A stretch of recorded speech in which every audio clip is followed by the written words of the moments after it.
తలంబ్రాలలో ఉండే తాదాత్మ్యతను తలంబ్రాల్లో ఉండే ఆకర్షణీయతను గమనించాలి.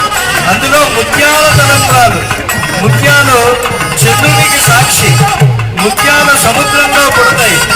అది సీతారాములు ఇరువురు కూడా పరస్పరం పుష్పమాలిక సమర్పణం చేసుకుంటూ ఉన్నారు. రామచంద్ర ప్రభు